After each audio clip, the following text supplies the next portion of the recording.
Welcome to part 2 of my mini shed build. If you haven't seen how I built this foundation, I'll put a link to that video below. In this video, I'm going to be showing you how I built the floor and framed up the walls and roof of this 4 foot by 8 foot mini shed that I'm going to be using to store my lawnmower and other landscaping equipment so I can have more room in my garage for woodworking tools. For the floor, I'm using ground contact 2x4s and making a simple frame with the floor joist 16 inches on center. I borrowed a friend's framing nailer and compressor, which made this go by so much faster than using screws or even worse, a good old-fashioned hammer and nails.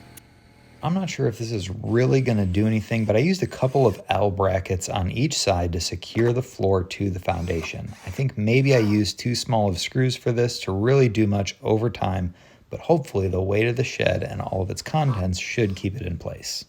I'm using a piece of 3/4 inch pressure treated plywood on top of the floor and secured that in place with construction adhesive and nails. With the floor done, I started working on the back wall of the shed, again using a ground contact 2x4 as the bottom plate. And I'm not going to go through the trouble of editing every single nail shot that I did on this build, but rest assured I used a ton of nails. Our HOA requires structures like this to be hidden, so I'm using the height of the fence as a guide for the height of the shed.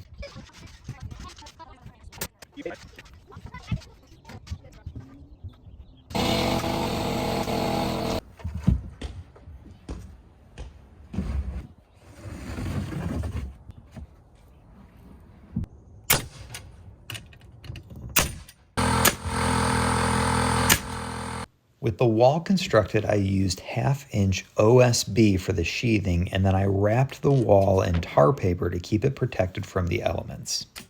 One of the best investments I made on this project was this $20 stapler because it made applying the tar paper so much quicker. In a future video, I'll address this, but I'm going to be using fence pickets for the siding of the shed, but the 2 walls that bump up against the fence, I'm just going to leave them wrapped in the tar paper. Let me know in the comments if I should have done something differently or if you think this will hold up over time, but I just couldn't justify doing real siding on these walls because nobody's going to see them.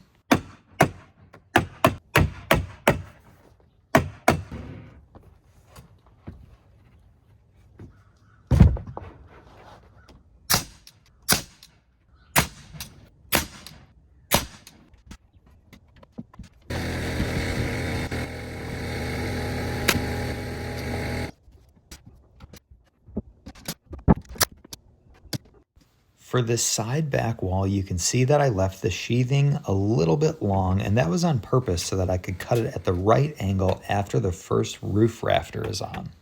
When I was planning this shed, I went back and forth between 16 inches and 24 inches between the studs, and I must have forgotten that I decided on 16 inches because when I started building the front wall, I built them as 24s. No disagreements, otherwise you'll have to come help me build the shed. We're okay. Luckily, it wasn't too big of a deal to fix that, and I address it off camera here in a little bit. The front wall is about 7 inches shorter than the back wall to give the roof a slope for water runoff.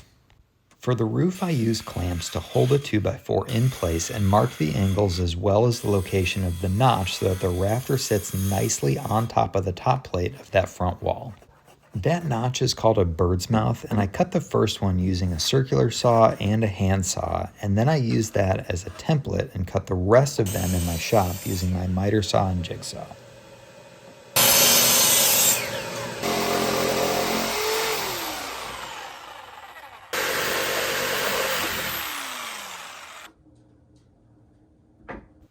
I attached the top plates off camera and then made sure that the walls were plumb and level. I then installed the rafters using the nailer to toenail them in place, and I'll come back later and secure these with hurricane ties.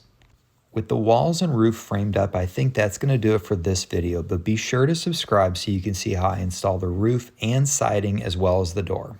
And thanks so much for watching.